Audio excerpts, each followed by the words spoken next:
But what could have been done, you know? It was Yeah. like if people knew this was happening, it was too late. The products already existed and they were all defaulting. And even if, people found out about it a couple of months earlier, what would have happened? Well, a couple of the large financial institutions would have been better suited to protect themselves. Would individuals have benefited? No, maybe maybe Lehman Brothers, if they had been tipped off in a Mm. way, could still exist. But I don't know if press at this point could have saved anybody. It feels like it was sort of too late at this point. Do you think if in 2005 Michael Burry had gone to the press, it would have made any differences? Or they probably would have also thought he was crazy and said the same thing. I'm not going to burn my reputation on this.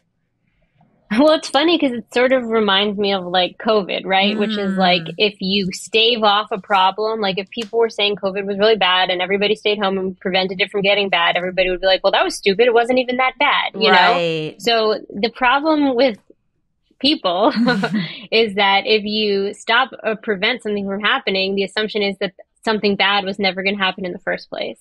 Yep. So if somehow early on, before all of these assets were issued, this was all stopped, then, or if regulators had said you can't do synthetic CDOs, you can't do CDOs, the rating agencies need to be stopped. Like there's a lot of different ways. Mortgage originators need to be stopped. They have to be held to the same standards they used to be held to. There was a lot of bad players in this market.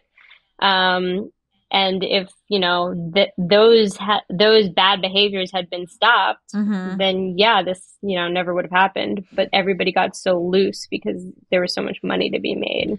That's what there's a part where they're talking about how they're not going to devalue. The ratings are not going to get devalued until it's off the books. So it becomes like they're waiting for this crash, but it's not happening, even though the bonds themselves are getting devalued, the mortgages are getting devalued, because they're not willing yet to say, oh, this is actually losing. This is actually going to get a worse rating.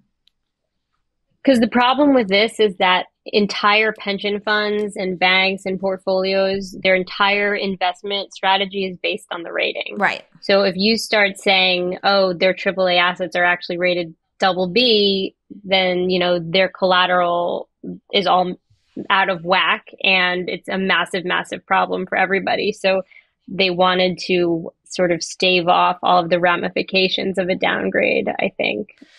Even though the downgrade before was, the situation could get managed. but even though the downgrade Even was though it was all warranted, fake. yeah, it was fake. Right. I mean, it was like the AAA rating was meaningless, basically.